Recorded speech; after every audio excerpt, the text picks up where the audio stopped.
Bonjour à tous. Aujourd'hui, dans votre émission, nous parlerons de la projection en avant-première du documentaire Fia Vanana, la solidarité à Madagascar. C'est à l'occasion de la Semaine de la Solidarité Internationale que l'association Cœur et Conscience présente ce documentaire Fia Vanana, la solidarité à Madagascar, qui sera projeté en avant-première le 20 novembre à la Maison des associations de la solidarité à Paris dans le 13e. Dans ce documentaire, 5 hommes au parcours différents, dont le célèbre Père Pedro, nous racontent leur refus d'accepter la misère dans laquelle vit la majorité des Malgaches. Ils témoignent de leur combat pour préserver le Fia Vanana, ce précieux héritage de la culture malgache, reposant sur l'esprit de paix et de solidarité. Le témoignage de ces hommes est un appel à agir, un cri de révolte contre les inégalités de ce monde et surtout un message d'espoir qui affirme que chacun de nous peut contribuer à rendre ce monde meilleur.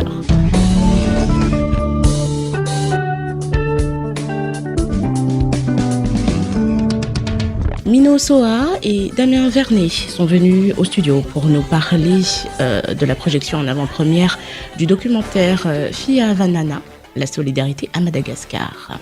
Oui, bonjour. Aujourd'hui, je suis venue pour parler d'un projet qui nous tient particulièrement à cœur, à Damien et moi, puisque grâce à l'association Cœur et Conscience pour laquelle je travaille, nous sommes partis à Madagascar pour tourner un documentaire qui parle en fait de la solidarité à Madagascar. Ça a été à la fois un moyen pour nous de montrer des images de ce pays, de montrer une réalité qui est parfois difficile à affronter, mais qu'il faut affronter, il nous semble, et regarder en face.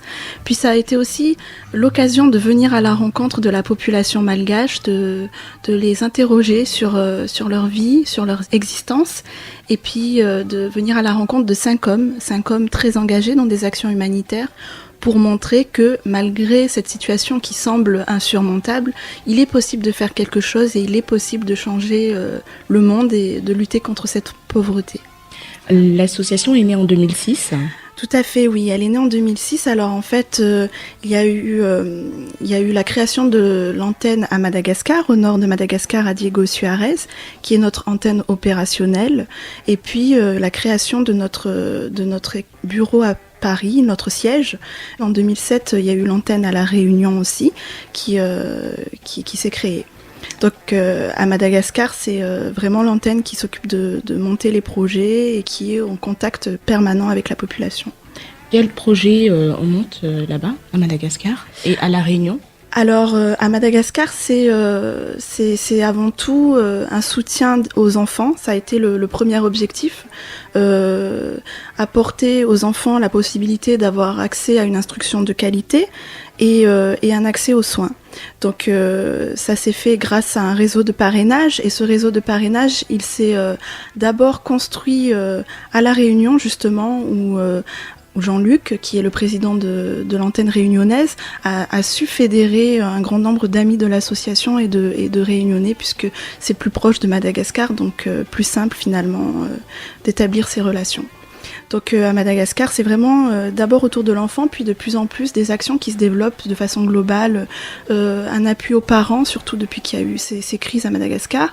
Donc un soutien à la fois de sensibilisation sanitaire, sociale, un soutien de santé et puis surtout cette approche sur l'éducation, parce qu'il y a beaucoup d'enfants qui malheureusement n'ont pas cette possibilité à Madagascar. Damien Vernet, vous êtes co-réalisateur du documentaire. Exactement. Vous êtes parti à Madagascar à plusieurs reprises. En fait, on est parti 2 fois. Une première fois au mois d'octobre dernier. Une deuxième fois pour le mois de juin, vraiment spécialement pour le documentaire, où là on a été vraiment à la rencontre de ces hommes-là pour approfondir notre discours. Étant jamais sorti d'Europe à cette époque-là, il a fallu appréhender tout ça, et c'est pas forcément quelque chose de simple, parce qu'on est confronté justement à toute la crise de ce pays finalement, où c'est pas simple de se positionner par rapport à cette situation. Vous avez géré cette situation comment, vous ? Moralement, c'était pas toujours évident, parce que finalement on est confronté à une misère qui est omniprésente et que les gens vivent avec une certaine simplicité qui est assez déconcertante, parce que eux, c'est leur quotidien, ils peuvent pas s'apitoyer sur leurs petits problèmes, sur des petits problèmes quotidiens, parce qu'en fait ils ont que des problèmes qui sont d'ordre premier. Ils sont plus dans une logique de survie que dans une logique de vie comme on peut l'être en Europe en fait. Mino Soa, pourriez-vous nous parler de ces 5 hommes exceptionnels ? Oui, donc en fait, le cœur de tout ça, ça a été d'abord l'association, puisque pendant notre premier voyage, on est venu pour parler de l'engagement. Donc ça a été d'abord l'engagement de ceux qu'on connaît en premier lieu, ceux de Cœur et Conscience, avec le président fondateur de Cœur et Conscience, Amédée, qui avait créé une rubrique sur le site de l'association, qui était des hommes et des femmes s'engagent. Donc tout est parti un peu de là. On s'est dit que c'était intéressant de donner la parole à des personnes très engagées, puisque on voulait chercher des modèles différents, puisque aujourd'hui on a tendance à avoir d'autres types de modèles dans nos médias, à la télé, etc. On avait envie d'avoir d'autres locomotives, d'autres modèles. Donc ça a été d'abord Amédée qui est un des intervenants du film. Amédée qui est un entrepreneur à la base, qui a entrepris dans de nombreux domaines, le sport, l'édition, et qui un jour a décidé de se consacrer vraiment à l'humanitaire et de mettre toutes ses qualités qu'il avait d'entrepreneur et humaine au service des populations à Madagascar. On s'est dit comment ne pas interroger le père Pedro qui est très connu à Madagascar pour l'envergure de son action. Quand on est arrivé, c'était incroyable. On s'est dit ici où il n'y avait rien, il a réussi à créer tous ces villages, toute cette vie, cette communauté, cette société en fait. Il a recréé une société très solidaire et ça se ressent tout de suite quand on arrive. Ensuite, ça a été Rola Gaman, qui est le compositeur de la bande originale du film. Lui, ça a été un petit peu un coup de cœur que j'ai eu en le voyant en concert à Paris, non seulement pour sa musique, parce qu'il travaille avec l'association Hors Circuit et il crée ses propres instruments, il y a vraiment une démarche artistique, mais aussi parce que derrière, il y a un vrai amour du pays, il en fallait un dans nos intervenants, et puis une démarche environnementale, puisque ces instruments respectent l'environnement, et puis une démarche sociale, puisqu'il travaille avec des enfants, des associations, des enfants des rues souvent, et toute sa création tourne autour de ces trois pôles. Il s'est avéré qu'on a rencontré le docteur Nourali, qui m'a marqué très rapidement quand il nous a raconté son parcours avec beaucoup de modestie. Il nous a parlé de tout ce qu'il a entrepris, son œuvre médicale. Il a complètement éradiqué la polio de Madagascar. Et puis à Diego Suarez, puisque notre intervention de Cœur et Conscience se fait à Diego Suarez, on a rencontré le docteur Luigi, qui est un scientifique. Et en fait, son histoire, c'est un homme qui est venu à Madagascar à la base pour des recherches scientifiques, pour tout simplement réfléchir, apporter des réponses à quelle est l'origine de l'homme. Puis au fur et à mesure de ses recherches, en se baladant en brousse et en venant à la rencontre des populations, il s'est rendu compte que peut-être la priorité, c'était pas de chercher l'origine de l'homme, mais de sauver les hommes là qui n'avaient aucun système de santé valable et qui a créé son dispensaire à Diego Suarez. On écoute un titre de Rola Gamana, le compositeur de la bande originale du documentaire, qui donnera un concert justement en première partie de la soirée. Tout à fait, oui.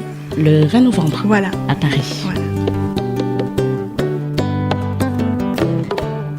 Vous écoutez Alternative FM sur le 106.5 et le 96.7. Mino Soa est dans les studios, accompagné du co-réalisateur de Fia Vanana, la solidarité à Madagascar, et il y aura une projection le 20 novembre. Mino Soa, pourriez-vous nous parler de Fia Vanana ? En fait, notre association a dès le départ, dès sa création, mis en avant un travail sur les valeurs universelles de paix, de solidarité, de respect. On sensibilise les enfants à ces valeurs, en plus de l'instruction académique, si je puis dire. On on travaille vraiment sur ce côté-là parce que on pense que ces enfants seront responsables du monde de demain et que ce monde ne changera pas s'il n'y a pas un travail sur ces valeurs. Comme on travaille à Madagascar, on s'est demandé comment exprimer le mieux ces valeurs pour qu'elles parlent aux Malgaches. Et il s'est avéré que les Malgaches ont eux-mêmes une valeur, le fiavanan, qui se transmettent de génération en génération. Quand on est venu interviewer ces hommes à Madagascar, on s'est rendu compte que spontanément, les uns et les autres exprimaient cet état d'esprit, cette valeur, dans leur discours, dans leur manière de vivre. Et donc ça s'est un peu imposé comme le nom du film très naturellement. Donc le fiavanan, on peut dire que c'est une valeur, mais plus globalement une manière de vivre, parce que justement, ça ne se limite pas à des mots, ça ne se définit pas vraiment facilement, c'est des actes, c'est vraiment des actes, une manière de vivre ensemble, en coopération et dans le respect.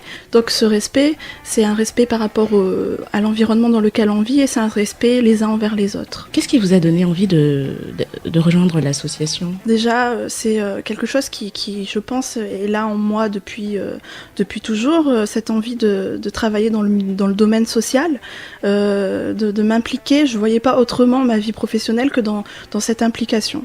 Ensuite, un coup de cœur pour l'association. J'ai trouvé leur site sur internet et j'ai vu qu'ils travaillaient sur Madagascar. Et étant né à Madagascar et malgache, forcément ça m'a parlé. Je me suis retrouvée dans les valeurs que justement défendait l'association. Je trouvais qu'il y avait une originalité, une sincérité, une authenticité dans leur association. Et puis depuis toujours, justement ce fiavanan que mon père m'a transmis en me disant n'oublie jamais ton pays, n'oublie jamais que eux là-bas, peut-être qu'ils ont besoin ils auront besoin de toi.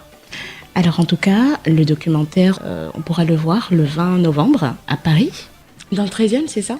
Oui, alors au MAS, à l'espace MAS, Maison des associations de solidarité. Attention, c'est pas la maison des associations de la mairie, mais le MAS. Et c'est au 10 rue des Terres au Curé, dans le 13e, métro Porte d'Ivry ou Olympiade. Alors il est important de réserver à l'avance en ligne, donc toutes les informations sont sur le site de l'association, sur la page d'accueil, voilà. Et puis sinon il y a le site du film Fiavanan, le film, vous pouvez trouver ça facilement, ou bien sur le site de Cœur et Conscience. Un dernier petit mot avant de terminer ? Voilà, ce film va sortir à l'occasion de la semaine de la solidarité internationale. C'est une semaine qui est vraiment faite pour la solidarité, pour que à la fois les associations viennent à la rencontre du public, mais aussi que le public vienne, et on l'attend. On attend vraiment ce public, qu'il s'engage auprès de nous, car on pense vraiment que le monde peut changer favorablement. Voilà. Merci de votre venue et à bientôt. Merci. Merci. Merci à tous d'avoir suivi cette émission. J'espère que vous avez pu passer un bon moment. Merci à tous de votre fidélité et à demain. Ciao.